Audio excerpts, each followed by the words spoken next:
Well, good afternoon, Rolling Hills Baptist Church, and whoever else may be on here. This is, and you've been waiting for it for weeks and weeks. You thought it would never come again, but here we are, another episode of Encouragement Thursday. We are so glad we did the podcast today again. We've taken some time off that didn't really feel like time off, and we're back. And we're so glad to be back. I want to share a word of encouragement with you, and you never thought you'd hear me say these words, but it's an encouraging word from the Israelites and what the Israelites did.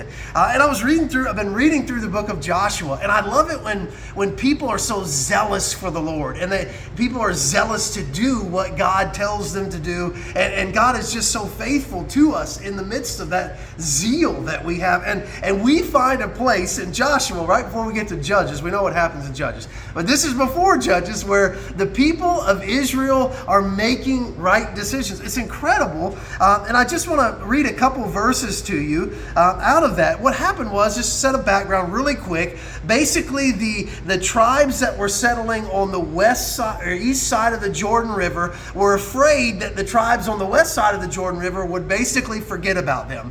And so what they did when they returned home was they built an altar so that it was as a reminder that they were also a part of Israel too, even though they were divided by the Jordan River.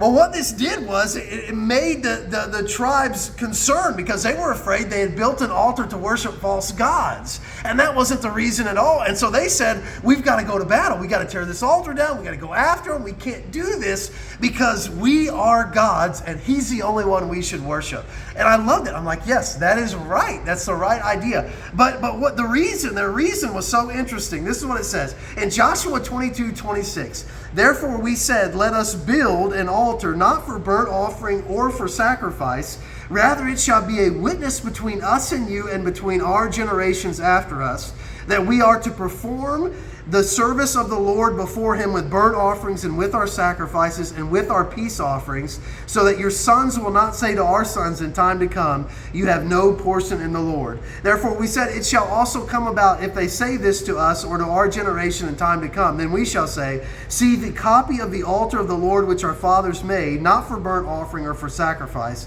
rather it is a witness between us and you. And so I was encouraged by this because of this. At this point in time, God had brought them into the promised land. He had brought them into the land that He said, and they were so focused on not letting anything else get in the way that they were willing to attack in order to prevent that.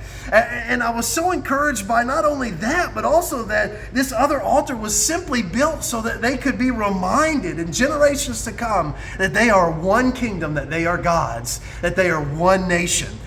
They are the nation of Israel. And I love that picture of the Israelites, because so many times it's easy to look at the Israelites and say, well, this is all the stuff that's wrong, right? But this is one time where they're like, listen, God is our God, and we are not worshiping anything else. We're not letting anything else get in the way of our devotion, of our sacrifice to the one true God. And anything that may hinder that needs to be taken out. And I love that picture, and I think it challenges us today.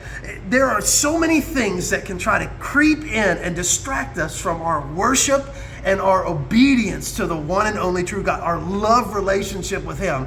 And if we could just be so zealous for our commitment and surrender and our worship to Him that we are frantically almost trying to make sure there's nothing else in our life that is going to distract us from our worship and obedience to the one true God. What an incredible spiritual life that would be if we could be so focused on God. We could honor Him so much in that way. And so I wanted to share that with you as our Encouragement Thursday, because I was encouraged. Hey, they got it right. And what a challenge for us. Let's make sure that our life is a representation of what Christ would want it to be in every area. Always looking for those areas that may be compromising, so that we can make sure that we repent of those and that we are in right standing before God, the only one that's worthy of our complete obedience and surrender. So I hope that's encouraged you today. It's been great to be back with you. I know you've waited for this, and it's finally here. Have a great evening, and we look forward to being with you soon.